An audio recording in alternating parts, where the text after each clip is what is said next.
tardes a todas y todos. Les damos la más cordial bienvenida a las salas de trabajo. Nos complace presentar el día de hoy al maestro Víctor Manuel Cervantes Muñoz, quien nos aportará la cátedra de requisitos de validez de los contratos.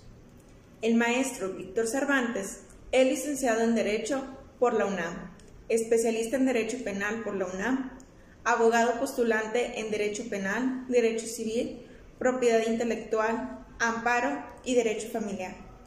Docente presencial y virtual en varias universidades públicas y privadas de México, en materias como Derecho Penal, Propiedad Intelectual, Derecho Constitucional, Derecho Civil, Derecho Familiar, Justicia para Adolescentes, Amparo y Criminología, además de ser asesor externo del Ceneval.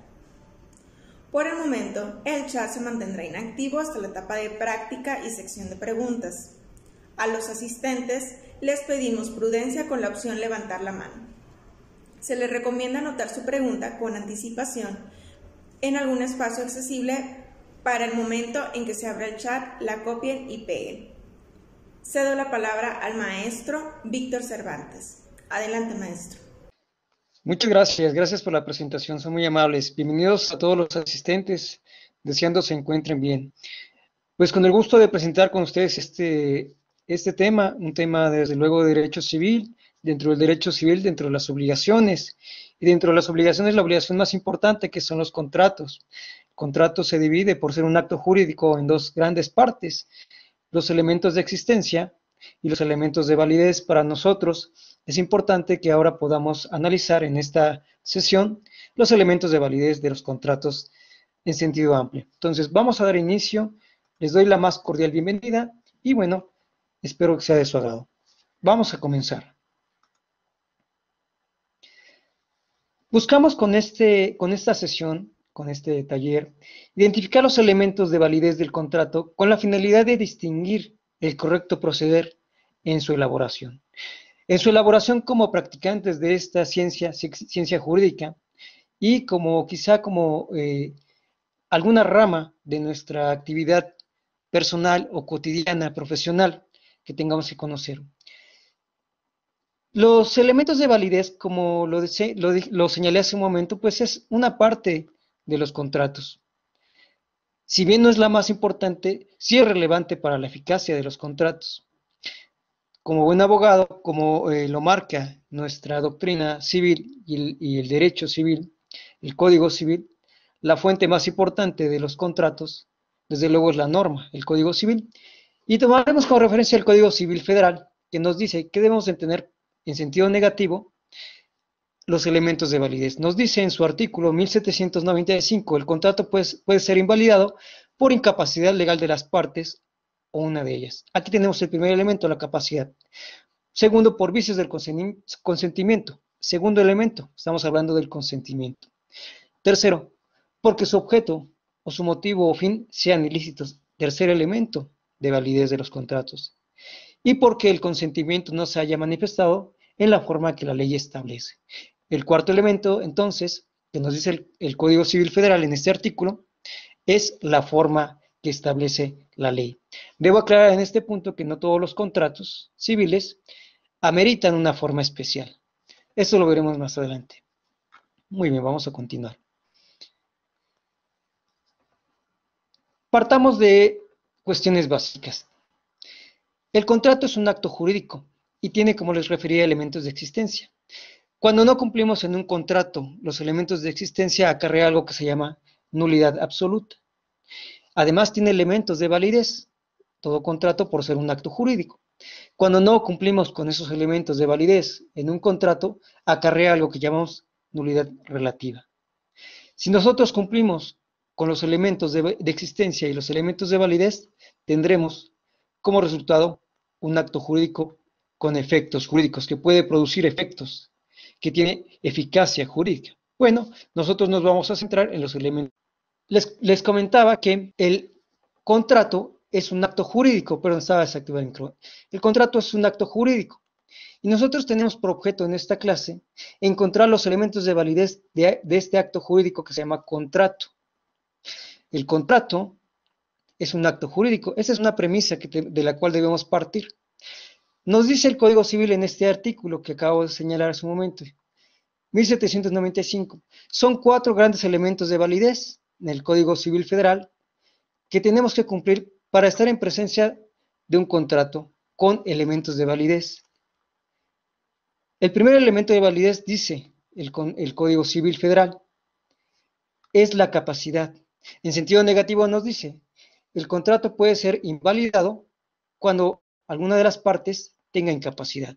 Segundo elemento, por vicios del consentimiento. Es decir, que el segundo elemento con el que debemos de cumplir en un contrato es el consentimiento, dentro de los elementos de validez. El tercer elemento, para cumplir con los elementos de validez, nos dice el Código Civil, es que su objeto, motivo o fin sean lícitos, que no sea un acto antijurídico, que esté dentro del marco de legalidad, de las costumbres y de la moral que establece el Código Civil, las leyes civiles. Y por último, que guarde la forma que establece la ley para cada contrato. Debemos aclarar aquí que no todos los contratos requieren una forma específica, solamente aquellos que la ley de forma expresa, concreta, nos pide una forma. La forma más concreta, clara y específica que nos pide el Código Civil, los códigos civiles en un contrato como elemento de validez, es que sea escrita. Muy bien, les decía que todo contrato es un acto jurídico y como por ser un acto jurídico tiene elementos de existencia y que en caso de que no podamos cumplir con esos elementos de existencia acarrea algo que se llama nulidad absoluta, es decir, no puede existir como acto jurídico el contrato. Pero lo más importante, bueno, lo que nos interesa para efectos de esta clase son los elementos de validez. Si nosotros no llegamos a cumplir con esos elementos de validez, lo que acarrearía sería una nulidad relativa. ¿Qué significa nulidad relativa y nulidad absoluta? Que en caso de que no cumplamos con los elementos de existencia, no existe el acto. Y si no cumplimos con los elementos de validez, la nulidad relativa significaría que a pesar de que no cumplimos, la podemos subsanar. Podemos, desde luego, subsanar ese error. Si existe el acto, no producirá efectos, pero podrá subsanarse, ¿sí? Tuve un error en alguno de los elementos, de los 4 elementos que acabo de señalar. ¿Qué puedo hacer de estos elementos de validez? No cumplí con uno de los 4. ¿Qué puedo hacer? Subsanar. Puedo rectificar mi error, mi falta, el descuido que tuve en alguno de estos 4 y entonces producirá efectos, que es muy importante. El contrato, para que pueda surtir plenamente sus efectos, debe cumplir con los elementos de validez. Puede existir, pero no podrá producir efectos si no cumple con los elementos de validez y se puede producir una nulidad relativa. Muy bien, dice el Código Civil Federal, convenio es todo acuerdo de 2 o más personas para crear, transferir, modificar o extinguir obligaciones. Y el artículo 1793 nos dice que los convenios que producen o transfieren las obligaciones y derechos toman el nombre de contratos. Esa es una clasificación que nosotros sabemos como estudiosos del derecho.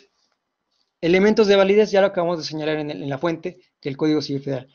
La capacidad. Y esta capacidad se divide de goce y de ejercicio. La capacidad de goce se conoce como manifestación de la personalidad en sentido negativo, es decir, aquello que yo debo recibir, que es mi derecho. Y la capacidad de ejercicio se manifiesta de forma positiva, aquello que yo puedo hacer en sociedad, que puedo hacer directamente.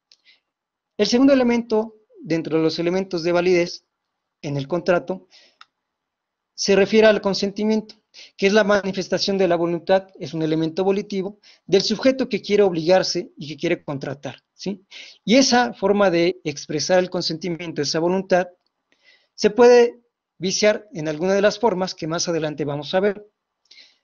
El objeto, motivo o fin, es el otro elemento. Es la cosa que el obligado debe dar o aquella conducta que el obligado, que el que está contratando, debe hacer o no hacer en sentido amplio. Y por último, la forma, que bueno, los contratos les refería a algunos, el código nos refiere que requiere una forma específica para que pueda cumplir con este elemento de validez. Si no lo hago por escrito cuando el Código Civil me dice que para ese tipo de contrato requiero la forma escrita, entonces mi contrato carecería de validez respecto de este elemento de forma, que podría convalidar, subsanar, haciendo la forma correcta, es decir, haciéndolo por escrito. Muy bien, continuamos. Entonces, tenemos el contrato, lo podemos, para su existencia y para su validez, se divide así: elementos de existencia, que tenemos por acá el consentimiento, objeto, solemnidad, y los elementos de validez, que como vimos es la capacidad, que tenemos por acá, la capacidad, que desde luego el consentimiento otorgado, que guarde la forma, que su objeto, fin o motivo sean lícitos. Todo el tiempo nosotros estamos trabajando con contratos en nuestra vida cotidiana, en el ejercicio profesional, y debemos de tener capacidad para poder celebrar un contrato. La forma de capacidad más general es la de obtener la mayoría de edad. Nos dice por ahí el Código Civil Federal: la capacidad jurídica es igual para el hombre y para la mujer. En consecuencia, la mujer no queda sometida por razón de su sexo a restricción alguna en la adquisición y ejercicio de sus derechos civiles. Esto es algo que el Código Civil, el legislador federal, ha tenido la necesidad de trasladar literalmente al Código Civil para una cuestión de igualdad de género. Dice el 22 de este Código Civil Federal: la capacidad jurídica de las personas físicas se adquiere por el nacimiento y se pierde por la muerte, pero desde el momento en que un individuo es concebido, entra bajo la protección de la ley y se tiene por nacido para los efectos establecidos en el Código. Siguiente artículo dice: son hábiles para contratar todas las personas no aceptadas por la ley. Esto es muy importante porque nosotros estamos hablando de la capacidad como elemento de validez en los contratos. Y hay una regulación específica, hay un capítulo específico para los contratos. Y dentro de este capítulo de los contratos nos dice el Código Civil: son hábiles para contratar todas las personas. Esa es la regla, todos pueden contratar, excepto los que específicamente la ley, por excepción, nos dice que no. Y dice el Código Civil también: hay incapacidad natural y legal en los siguientes supuestos. Incapacidad por ser menores de edad es una capacidad natural, y incapacidad legal los mayores de edad cuando tienen alguna forma de disminución intelectual en alguna de las formas que marca aquí el Código Civil. No vamos a entrar tanto al estudio, solamente hay que entender que la capacidad legal es cuando, a pesar de tener la mayoría de edad, hay una disminución en la capacidad intelectiva del sujeto que le limita para entender su actuar en sociedad. Por ende, no podría celebrar un contrato en el que pudiera obligarse a realizar alguna conducta en favor de la contraparte, porque no puede comprender su actuar y la obligación a la cual se está sometiendo. Respecto del consentimiento en los contratos o en los actos contractuales, vamos a ver.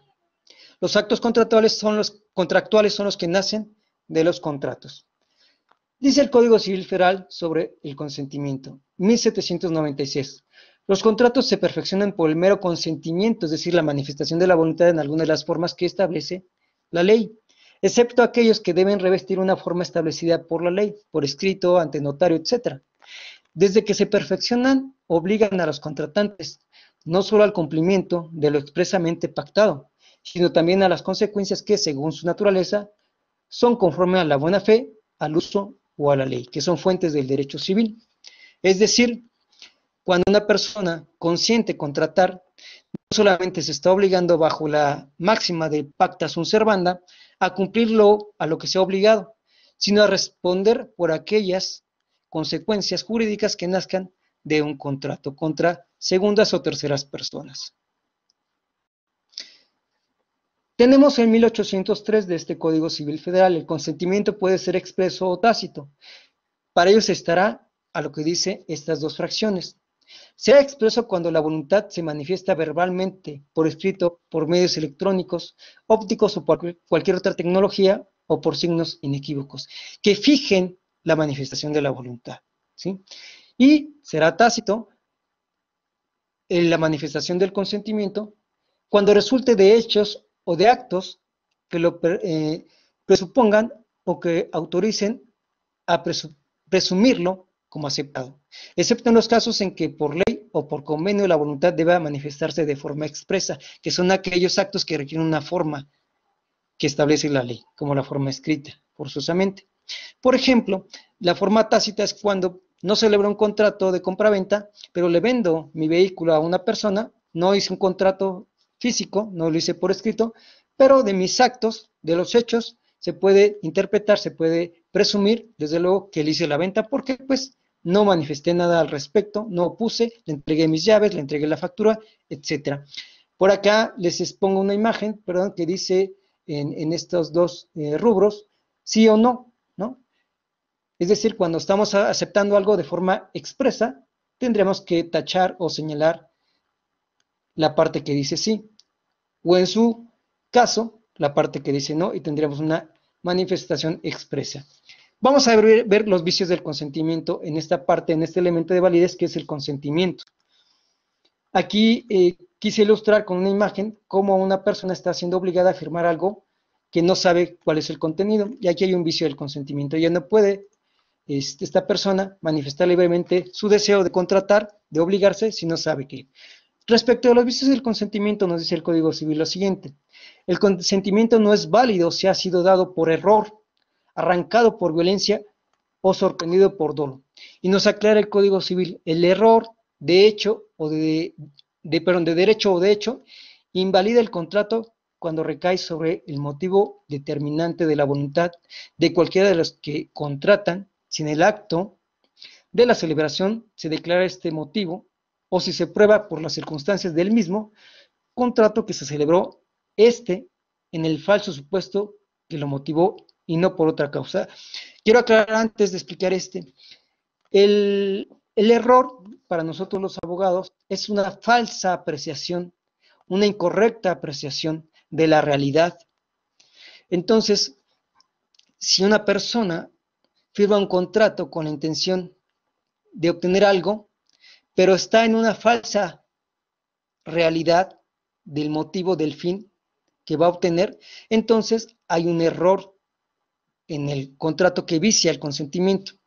Ejemplo, una persona quisiera comprar un vehículo, pero quien le está haciendo el contrato solamente se lo va a arrendar. Esta persona que está pretendiendo comprar tiene un fin de comprar, de adquirir para su propiedad un vehículo. El que le está vendiendo le está arrendando. Hay una falsa realidad de lo que cada uno de los sujetos que intervienen en el contrato quiere con ese contrato. Eso es una forma de ejemplificar cómo se invalidaría un contrato porque el consentimiento está viciado por el fin determinante para ese contrato en este caso. Hay otra forma de error que es el error de cálculo, que solamente podría acarrear una rectificación de ese error. También se entiende por dolo, que es una forma de invalidar el consentimiento de la voluntad del sujeto cuando hay dolo, cuando algún sujeto crea una falsa realidad en la contraparte para que suscriba, por una cuestión de sugestión o de artificio para poder obtener el contrato. Es decir, una persona hace caer en error a la contraparte para que ésta firme y él se pretende beneficiar. Él crea el sujeto, cuando estamos hablando de dolo, él crea el error y se pretende beneficiar de ese error en los contratos. También está el dolo o la mala fe de una de las partes, que puede ser, perdón, ya vimos el dolo y está la mala fe, que nos dice el Código Civil. La mala fe es cuando una de las partes que va a suscribir el contrato conoce del error, que es una falsa apreciación de la realidad en la que se encuentra la contraparte con la que va a firmar. Cuando una de las partes se percata de que la otra parte está en error y lo disimula, no lo manifiesta, lo guarda silencio, con el objetivo de aprovecharse de ese error, entonces actúa de mala fe. Si hay error, por lo que acabo de decir, si hay dolo o hay mala fe, se invalida el contrato porque se vició el consentimiento. Es decir, la voluntad fue viciada, fue afectada, no se expresó, no se manifestó con conocimiento de la realidad, ¿sí? Nos dice por aquí un artículo, si ambas partes proceden con dolo, ninguna de ellas puede alegar la nulidad del acto o reclamarse indemnizaciones. Es decir, ellos responderían por las consecuencias de haber actuado en dolo de forma recíproca entre ellos. No podrían alegar ellos, ninguno de ambos, ninguno de las partes, en algún juicio ante ninguna autoridad, que la otra parte actuó en dolo porque hay igualdad de circunstancias y bueno, pues se encuentran en un supuesto de error ambos y de un error doloso, es decir, que ellos mismos provocaron ese error contra la otra parte. Dice el 1818 de este Código Civil Federal, es nulo el contrato celebrado por violencia, ya provenga esta de alguno de los contratantes o ya de un tercero interesado o no en el contrato, es decir, si el contrato se firma con violencia, con coacción de la voluntad del sujeto, con una amenaza para que firme, entonces estaríamos hablando de que el vicio se estaría dando en el consentimiento, en la voluntad de nueva cuenta, y entonces habría nulidad relativa, ¿sí? Y no se especifica, hay violencia cuando se emplea fuerza física o amenazas que importen peligro de perder la vida, la honra, la libertad, la salud, o una parte considerable de los bienes del contratante, de su cónyuge, de sus ascendientes, de sus descendientes o de sus parientes colaterales dentro del segundo grado colateral y del segundo grado lineal. No lo dice aquí, pero así se interpreta. También existe otra forma de invalidar un contrato por el consentimiento, porque el consentimiento, la voluntad, fue afectada por temor, por una forma de temor reverencial. Esto es, el solo temor de desagradar a la persona con la cual se va a firmar. Si con ese temor se firmó el contrato, se manifestó la voluntad, entonces está viciado de nulidad. Las consideraciones generales nos dice el 1821 que los contratantes expusieren sobre los provechos y perjuicios que naturalmente pueden resultar de la celebración o no del contrato y que no importen engaño o amenaza alguna a las partes, no serán tomadas en cuenta al calificar el dolo o la violencia.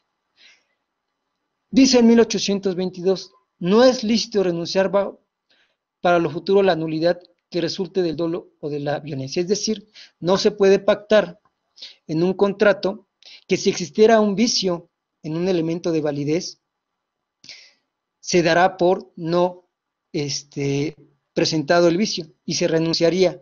Eso no se puede dar. No puedo renunciar a que un contrato se invalide. Es una prohibición que establece este artículo 1822. Si existe una forma de nulidad por un vicio en algún elemento de validez del contrato, no puedo yo decir antes que se estará por no puesto ese error y bueno, no se puede convalidar antes de. Siempre se tiene que revisar y se tiene que subsanar. Si habiendo cesado la violencia o siendo conocido el dolo, el que sufrió la violencia o padeció engaño, rectifica el contrato, no puede en lo sucesivo reclamar por semejantes vicios más adelante. Es decir, si quien celebra un contrato conociendo que está firmando con violencia, con error, con dolo, con mala fe, y aún así decide contratar y después ratifica ese error, posteriormente no puede alegar ante ninguna autoridad ese error del vicio de validez en alguno de los elementos como el que estamos viendo, que es el consentimiento, que es el de los más importantes. ¿Sí? Ahora vamos a ver, hasta ahí dejamos los elementos de validez. Quiero referirme ahora a la autocontratación. La autocontratación es una figura que no es muy conocida en México, no es muy explorada, y no solamente no es conocida y explorada en el ámbito académico, doctrinal, sino en la práctica. No se utiliza mucho. No hay muchos casos que se lleven en la práctica para solucionar temas en el ejercicio de los actos contractuales, ni tampoco en los foros de los juzgados. No es muy aplicado. Sin embargo, en otros países tiene una regulación expresa. Bueno, vamos a ver un breve concepto. Doctrinalmente se les conoce con los nombres de autocontrato o contrato consigo mismo. Si atendemos al significado literal de la palabra, nos encontraremos inmediatamente con una imposibilidad jurídica. ¿Por qué? Porque el autocontrato significa que uno va a hacer un contrato consigo mismo, ¿sí? La teoría general de los contratos nos refiere, por regla general, y que adoptan todo el capítulo de los aspectos generales del contrato en todos los códigos civiles, que los contratos, por regla general, requieren la manifestación de dos voluntades, de voluntades de dos personas o de dos personalidades, ¿sí? Para que exista el contrato, ¿sí? Sin embargo, el autocontrato rompe con este esquema, con este paradigma y dice no es necesario que existan dos voluntades. Un mismo sujeto puede celebrar un contrato consigo mismo en ciertos supuestos, que es los que vamos a ver ahora.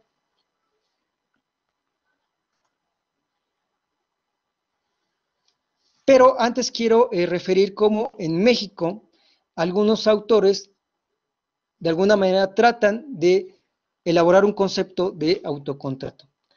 Por ejemplo, este autor, Rogina Villegas, muy conocido dentro del derecho civil, señala que existe autocontratación cuando una persona representa a ambos contratantes de tal manera que celebra el contrato haciendo la policitación en nombre de otro. La segunda variante de autocontrato dice, se presenta cuando el representante contrata en nombre propio y en nombre del representado. Esto lo vamos a ver ahorita, lo voy a explicar en un caso muy concreto. Otro autor importante, Carlos de Pablo, lo define de la siguiente manera. Con los nombres de contrato consigo mismo y autocontrato se conoce a la afectación que realiza una sola voluntad en dos o más esferas jurídicas por la posibilidad que tiene el titular de esa única voluntad en virtud de la representación de alterar, además de la suya, otras esferas jurídicas al crear, transmitir, modificar o extinguir, entre ellas relaciones obligatorias, consecuencias jurídicas, derechos y obligaciones. Esta es otra definición de otro autor. Algunas ideas del autocontrato son, en esencia, las siguientes. Las que niegan la posibilidad de la figura. Falta de acuerdo de voluntades. El consentimiento siempre tiene que ser para que exista contrato entre dos personas. Esta es la regla general, esa es la costumbre, eso es lo que se ha destilado de forma tradicional en la doctrina y en la práctica en algunos sistemas jurídicos como el mexicano, que no conocen el autocontrato y no está regulado de forma expresa. Es decir, para que exista contrato se requiere, como elemento de existencia y elemento de validez, la manifestación de voluntades de dos personas independientes. Entonces, para esta postura dice, bajo esta premisa, entonces no puede existir el autocontrato porque solamente hay una voluntad.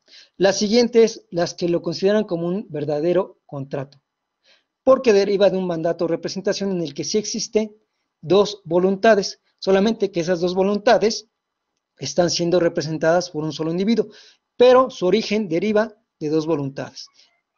Más adelante explicaré este ejemplo. Y las que consideran como un acto unilateral de voluntad. Es decir, que realmente un contrato o un autocontrato que se celebra por la misma persona, realmente es una declaración unilateral de voluntad, que nosotros ya sabemos que es una fuente de las obligaciones, ¿no? Que solamente nace de un solo sujeto. La voluntad nace de un solo sujeto y las consecuencias serán unilaterales. Perdón, el origen será unilateral, aunque las consecuencias sean bilaterales o de otra naturaleza, ¿no? Y por último, las que lo consideran como una modalidad de la formación del consentimiento en un contrato. Y esta última postura, las que consideran el autocontrato como una modalidad de la formación del consentimiento, la forma en la que se manifiesta el consentimiento, es la que acepta el sistema jurídico mexicano, la legislación mexicana. Es decir, es que el consentimiento, para explicar este último concepto, es que el consentimiento, si es que ese consentimiento sí nace, ese doble consentimiento de las dos partes, sí nace efectivamente de una sola persona, pero es que solamente es una modalidad de dar el consentimiento. La modalidad tradicional es que, pues, las dos partes lo manifiesten, pero como modalidad está esta también, que una sola persona manifieste la voluntad de dos sujetos. Así es como se acepta y regula en México. Vamos a ver cómo existe el contrato, el autocontrato en el Código Civil Federal. No existe una prohibición o regulación expresa, sin embargo hay partes que nos hacen establecer que efectivamente hay una forma, un esbozo de regulación. En materia de representación legal es donde encontramos una mayor manifestación del autocontrato, ¿sí? Y dice el 440 del Código Civil Federal, en todos los casos en que las personas que ejercen la patria potestad tienen un interés opuesto al de los hijos, serán estos representados en juicio y fuera de él, por un tutor nombrado por el juez para cada caso. Explico esto de forma rápida. Los que tienen la patria potestad representan a sus hijos, pero si fuera el caso que los hijos tienen un patrimonio, que desde luego administran los padres, y los padres tienen un conflicto entre el patrimonio que pertenece a los hijos, porque quizá recibieron la herencia de un familiar o de una persona, de un tercero, y tiene que administrar ese patrimonio de los hijos que no proviene de los padres, son los padres. Pero el hijo quiere hacer algo con ese patrimonio y los padres quieren hacer otra cosa con ese patrimonio. Quien decide por el hijo son los padres. Si los padres quisieran celebrar un contrato con los hijos, debemos de entender que dentro de las incapacidades que acabamos de ver está la incapacidad natural, es decir, cuando no cumples la mayoría de edad, 18 años de edad. Si el hijo es menor de 18 años de edad y quiere celebrar un contrato con el papá en el que le quiere vender, supongamos, un vehículo, quien tendría que firmar por los dos serían los padres. Aquí hay una forma de autocontrato. Si existiera esto, entonces, y existiera conflicto en ese autocontrato, entonces lo que nos dice este artículo del Código Civil Federal es que lo tiene que resolver una autoridad. Este es un ejemplo, vamos a ver otro ejemplo más adelante. El caso del tutor, dice el 550, el tutor está obligado a inscribir en el inventario el crédito que tenga contra el incapacitado. Si no lo hace, pierde el derecho de cobrarlo. ¿Qué quiere decir esto? Al haber un crédito, es decir, cuando una persona es tutor de otra persona, y esta persona que es tutor de esta persona que ha sido declarada incapaz, para que pueda ser tutor una persona de otra persona, antes se tiene que hacer la declaración de incapacidad. Esta persona, que es el tutor, tiene un crédito con el otro, tiene un contrato con este individuo. Entonces, si por alguna razón el tutor quiere liquidar ese crédito o quiere hacer un convenio para arreglarse con al sujeto incapacitado que está representando, habría una forma de autocontrato. Habría una forma de autocontrato porque quien representa al incapacitado es el tutor. Pero si a su vez el tutor tiene una deuda, un crédito, un contrato de préstamo con el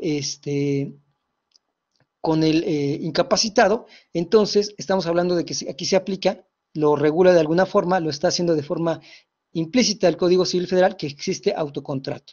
Y así vemos otros casos, por ejemplo, el 2280, no puede comprar los bienes de cuya venta o administración se hallen encargados los tutores o curadores, los mandatarios, los ejecutores de testamentos y los que fueren nombrados en los casos de intestado, los interventores nombrados por el testador o por los herederos, etcétera, etcétera, etcétera.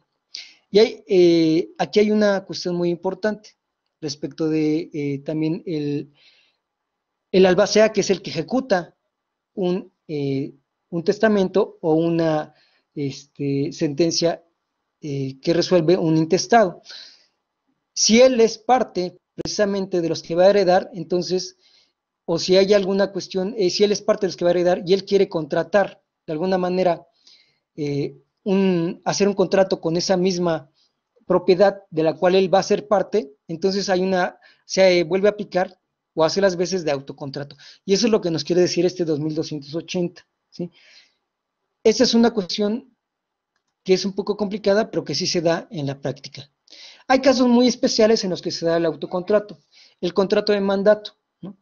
Por ejemplo, cuando una persona contrata a otra persona a través del contrato de mandato para que realice ciertos actos o gestiones a su favor.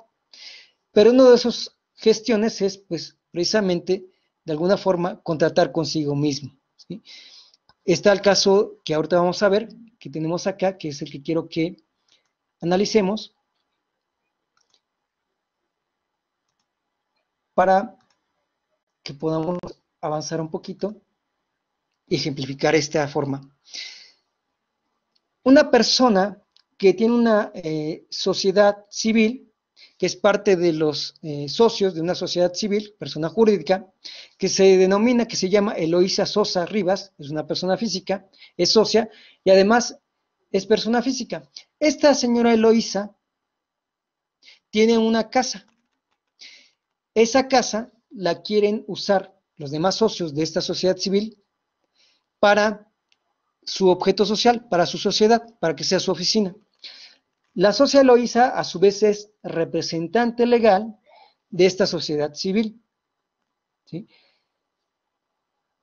Esta sociedad civil, que se llama Sosa Consultores Culturales SC, tendría que firmar un contrato en representación de Sosa Consultores Culturales SC con ella misma, porque ella es la misma que va a arrendar, va a hacer un contrato de arrendamiento con la persona jurídica o la persona moral, que es Sosa Consultores Culturales CC, pero quien es dueña de esa casa, pues es ella misma, la representante. Entonces hay una vez, aquí hace las veces, ahí tenemos un ejemplo claro como mandato, porque hay un mandato aquí, porque Elisa Sosa Rivas tiene un mandato para representar, un mandato que se genera en el acta constitutiva para representar a la sociedad. Entonces ella quiere, a su vez, como persona física, rentarle a esa sociedad civil su misma propiedad. Entonces ella haría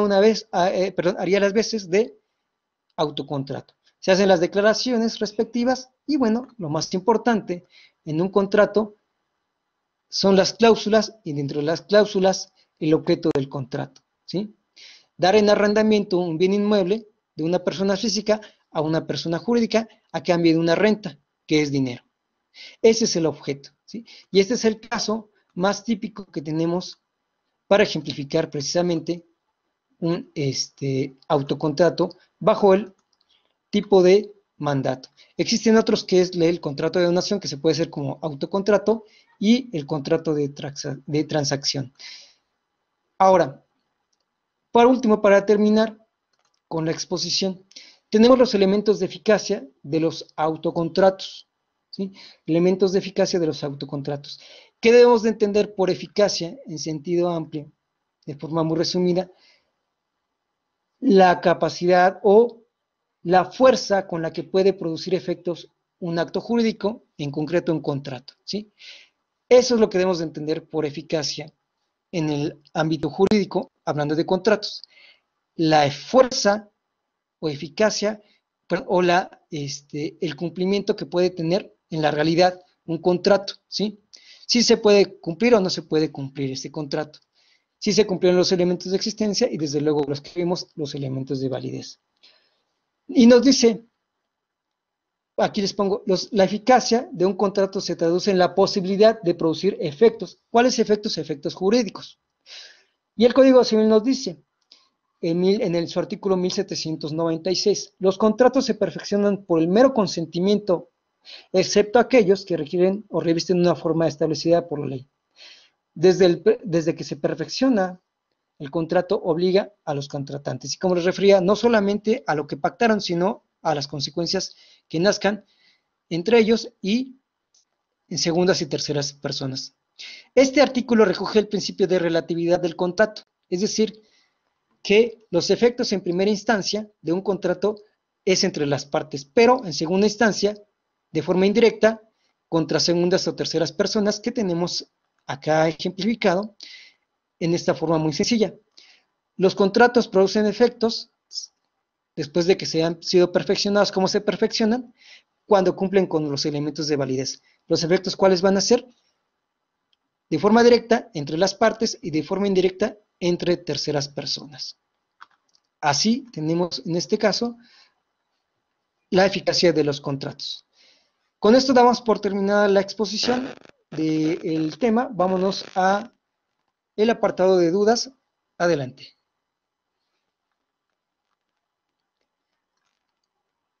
Voy a abrir el apartado de dudas. Permítanme. Muy bien. Muy bien. Estamos en el apartado de dudas.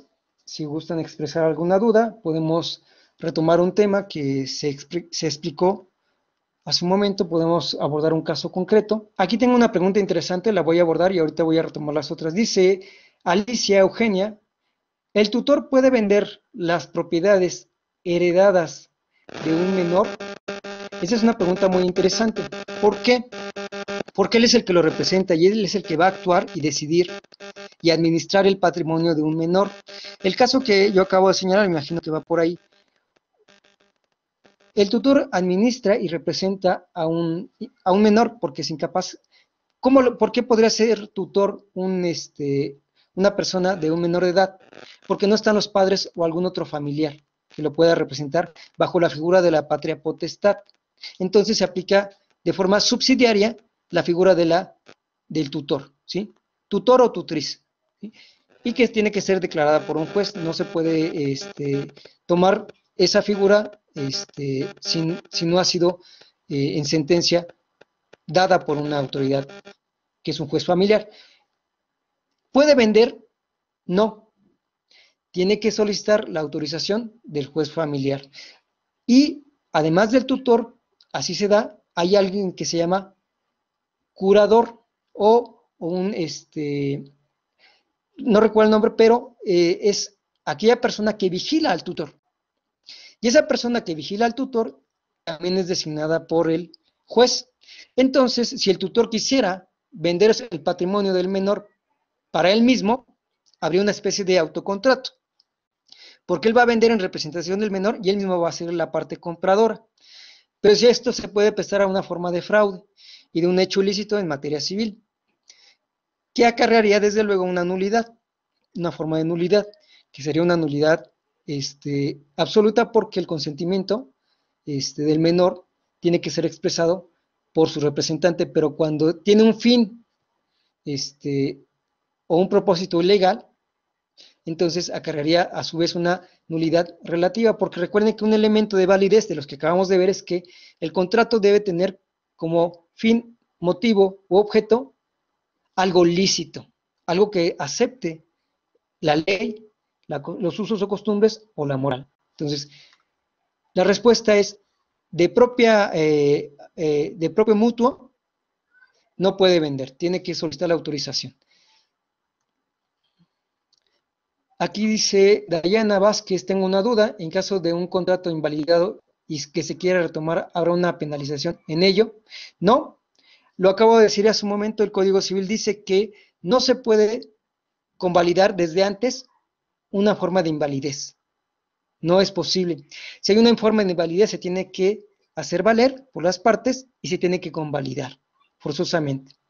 La característica que les mencioné de los elementos de validez es que se pueden subsanar por las partes, se pueden convalidar, rectificar, dice el Código Civil. Entonces, si fuera el caso, lo único que se tendría que hacer es rectificar. Y no se puede establecer una penalización desde antes, ¿sí? Porque la penalización sería como dar una retribución a la parte alguna de las partes que fue afectada por la invalidez del contrato, ¿sí? En realidad, lo que se buscaría es el cumplimiento, que se rectifique el error para que se cumpla. Si no se cumple, entonces hay incumplimiento de contrato y entonces sí ya vienen otras consecuencias jurídicas.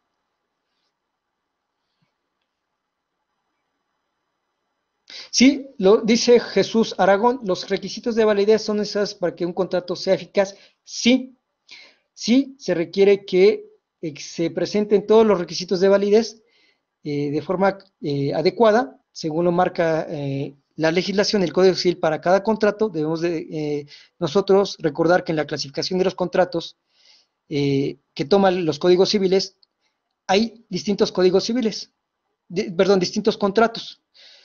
Contratos típicos y contratos atípicos, o nominados o innominados, también así conocidos.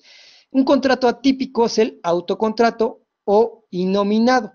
Entonces, todos los contratos que nazcan, típicos o atípicos, nominados o innominados, tienen que cumplir con los elementos de validez para que sean eficaces. ¿Qué significa eficaz? Lo señalé hace un momento, que pueden producir efectos en la realidad o en la esfera jurídica de los que contrataron. Dice Luis Gerardo Lozano, Benavides. Buenas noches. ¿Qué sucedería si en un contrato de arrendamiento una de las partes se niega a cubrir su parte? ¿Puede entrar la ley para hacerlo cumplir o puede ser cárcel? Cárcel no, porque la cárcel es una de las penas o sanciones que establecen los códigos penales, y eso es materia penal.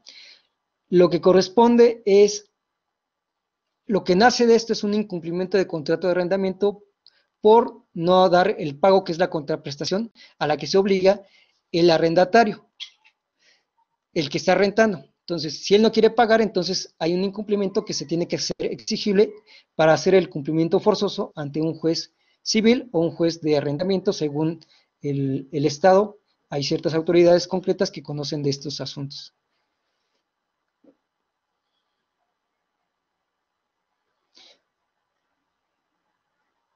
Dice Isabel Cano, ¿hasta cuánto tiempo puede pasar para que un contrato pueda anularse por dolo o mala fe? La legislación nos dice que son 6 meses. 6 meses para manifestar que el contrato adolece de alguna forma de ineficacia por una invalidez de alguno de los elementos de validez. Son 6 meses en sentido amplio. Linda Jimena Telles nos hace referencia. En caso de vicios de nulidad, ¿cómo se puede comprobar el vicio de temor? Bueno, es una cuestión del foro, es una cuestión práctica, es una cuestión de los juzgados, que según el caso, no hay una forma concreta, según el caso se podría dar. Por ejemplo, si existiera en algún caso que se pudiera dar, si existiera una grabación, un video en el que se demuestra que entra un sujeto a algún lugar con otra persona, con un documento, y saca un arma y lo apunta y el otro firma, pues entonces podríamos estar demostrando, en este caso, pues que hay un vicio en el consentimiento por temor, ¿no? Por miedo, esa persona firmó por miedo a ser afectada en su persona directamente, ¿no?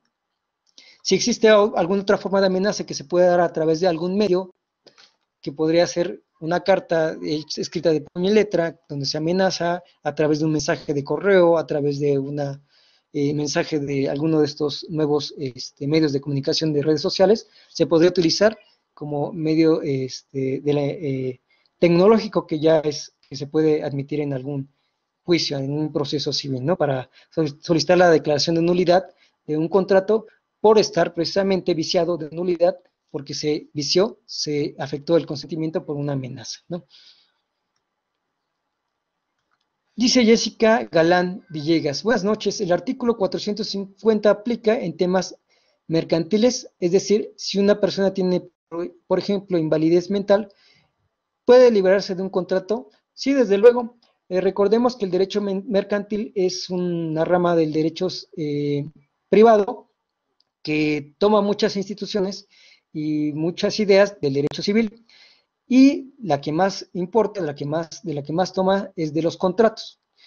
Toda la teoría del acto jurídico, derecho jurídico, del negocio jurídico, lo toma el derecho mercantil y nada más lo aplica, bueno, no de forma tan sencilla, yo lo hago ver así, pero lo aplica a actos de comercio, a sujetos de comercio. Pero cuando hay lagunas en la legislación mercantil, de forma supletoria, nos dice el mismo Código Civil, el mismo Código de Comercio, que será aplicado los códigos, el Código Civil Federal o los códigos locales, los códigos civiles locales, que corresponda a la jurisdicción donde se realizó el acto. Entonces sí aplica.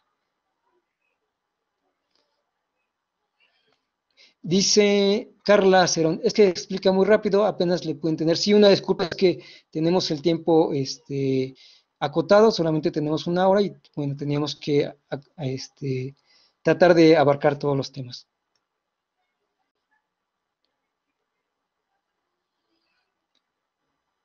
Estoy leyendo las preguntas. Bueno, aquí es una pregunta que sale un poquito, pero tiene relación. Dice María de los Ángeles, ¿se renta una casa y no estoy dada de alta en Hacienda, puede hacer un contrato? Sí. El contrato, los contratos de nueva cuenta en la clasificación que se da, hay contratos públicos y hay contratos privados. Un contrato de arrendamiento de una casa por lo regular es un contrato privado entre particulares y surte sus efectos. Lo que sucede es que en una cuestión forense, en una cuestión en un pleito, a nivel de jurisprudencia, en nuestro sistema jurídico ya se requiere forzosamente que para poder exigir el cumplimiento de un contrato de arrendamiento y todas las consecuencias que nazcan, como por ejemplo daños y perjuicios del incumplimiento de un contrato de arrendamiento, el arrendador, es decir, el que renta, el dueño de la propiedad, tiene que estar dado de alta en Hacienda y tiene que emitir sus facturas o sus recibos para esos efectos. Entonces, ese es un candado que hace unos años se estableció en México.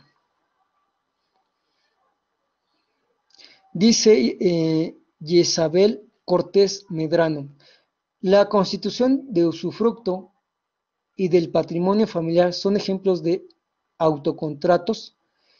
Sí, podría aplicar una forma de usufructo en autocontrato y también, aunque el patrimonio no es un contrato, la declaración de patrimonio familiar no es un autocontrato, sino que es una figura que se registra, es una institución que se registra ante el registro civil, perdón, ante el registro de la propiedad, pero no es un contrato, ¿no? Pero en el caso del usufructo sí se podría dar una forma de autocontrato. Cuando eres responsable de una persona con discapacidad, ¿también asumes sus deudas? No, no. Tú administras el patrimonio de una persona con alguna forma de incapacidad. Se llaman sujetos interdictos. Cuando ha sido declarado interdicto o incapacitado una persona por una autoridad, nombra al tutor y este lo va a representar y este va a administrar sus bienes. Si él tiene una deuda, porque por ejemplo tiene una hospitalización y se requiere pagar una deuda al hospital, los honorarios, pues desde luego esa deuda es del patrimonio, si él lo tiene. Pero si tú eres un padre, entonces sí asumes precisamente esa deuda, ¿no? Porque tú eres el que realmente le provee los alimentos. Son supuestos distintos. En uno, ese discapacitado tiene un patrimonio que de alguna manera heredó o recibe porque pues tiene propiedades de las cuales recibe dinero, pues va teniendo ingresos y de ahí se puede tomar. Pero si tú eres el padre y de ti proviene, tú eres la fuente de su subsistencia, es decir, los alimentos, pues entonces tú tendrías que cubrir esa deuda. Dice Víctor Che Villanueva, buenas noches, si un contrato cuenta con los elementos de validez pero no está notariado, ¿es válido? Bueno, lo que pasa es que hay contratos, sobre todo en aquellos contratos donde están implicados inmuebles, se tienen que protocolizar ante notario, y esa protocolización cuando la pide el Código Civil es un elemento de forma, tiene que ser es un contrato público, y bueno, lo hace público porque le da la fe el notario. Si no se da ante el notario, entonces acarrea una forma de nulidad. En caso del curador, ¿por qué no puede vender?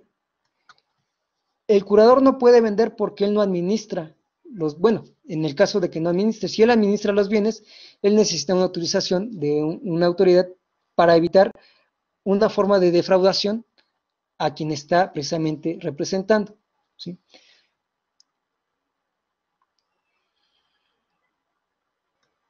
Bueno, aquí dice Rubén Carrillo, podría definir un poco más qué es una acción de hecho y de derecho. No, no es acción, perdón. Si dije acción es un error, es error de hecho y de derecho. Error de hecho es una falsa apreciación de la realidad, de los acontecimientos que se dan de forma fáctica en el mundo, y error de derecho es la falsa apreciación de la regulación, precisamente de las normas que regulan ese acto jurídico. Lilia Cid Trinidad dice, luego entonces si son procedentes los autocontratos, ¿no podrían ser tomados como fraudes? No, no. ¿Por qué no pueden ser tomados como fraudes? Porque si cumplen con los elementos de validez y los elementos de existencia, entonces cumplen con el derecho, cumplen con las reglas de los contratos que establece los códigos civiles. Uno de los elementos de validez, recuerden que es que el objetivo, que el motivo u objetivo, perdón, del contrato sea lícito. Si ese objetivo, fin o motivo es lícito, entonces no afectaría, no sería fraude, no sería ilegal, no sería antijurídico. María Teresa Ayala Hernández dice, al realizar un contrato de prestación de servicios y se estipula que se dará efecto al momento de la primera acción realizada, si ha pasado varios meses y no se ha ejecutado la prestación del servicio, bueno, creo que está incompleta, esa no lo entiendo esa pregunta. Nayeli Alejandra dice, si rento mi casa, existe un contrato pero la persona incumple, ¿puedo demandarla o procesarla? Bueno, sí, se podría iniciar un proceso por incumplimiento de contrato de arrendamiento y eso es a través de una demanda, sí, desde luego se podría hacer. No, dice Magda Valdés, ¿un contrato de comodato podría tomarse como usufructo o es diferente? No, son contratos totalmente distintos, tienen una regulación específica, son contratos típicos o nominativos, comodato y usufructo tienen una finalidad totalmente distinta. El usufructo, desde luego, acarrea que se puede gozar de un bien, mueble o inmueble, pero el usufructo puede nacer de un contrato oneroso o gratuito, mientras que el comodato nace, es el uso y goce de un bien, mueble o inmueble, pero a título gratuito.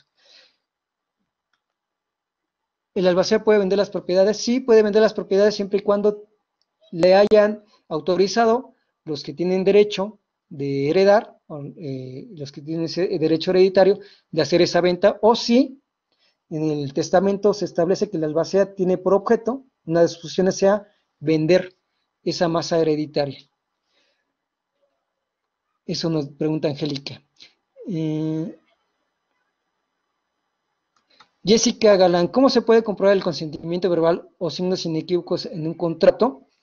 Pues en su forma escrita, en una grabación, eso en su forma expresa, ¿sí? Eso podría ser, o una otra forma de fijar la manifestación del consentimiento. Una misma tabla, cualquier tabla, en la que pudiéramos fijar el consentimiento, es un documento para efectos forenses, es decir, para un proceso, para un juicio, para comprobar que se manifestó la voluntad. Documento no nada más es el papel, sino cualquier objeto en el que se pueda fijar un acto jurídico, y la manifestación de la voluntad es un acto jurídico. Muy bien, voy a responder una última pregunta porque ya se nos fue el tiempo. Voy a responder una de las finales para quien... Dice aquí...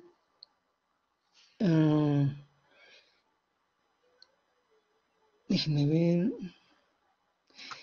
Dice Daniel Araujo, buenas noches, si una persona fallece y deja un testamento, a pesar de ello la casa queda intestada, ¿qué procedes?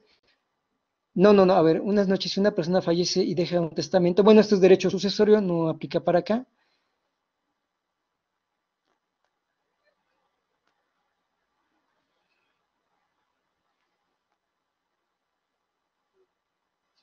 Bueno, vamos a dejarlo hasta ahí, me despido, muchas gracias por su atención, espero les haya sido de agrado y de utilidad, sobre todo, esta pequeña conferencia. Quedo a sus órdenes, licenciado Víctor Cervantes, y bueno, es un gusto compartir con ustedes este lapso de tiempo, y bueno, pues les deseo mucho éxito, y bueno, quedo a sus órdenes. Muchas gracias. Hasta luego. Agradecemos mucho la charla del maestro Víctor Cervantes y los aportes que nos ha brindado el día de hoy. Esperemos poder contar con su presencia nuevamente. Muchas gracias a todos por su asistencia y que pasen muy buena noche.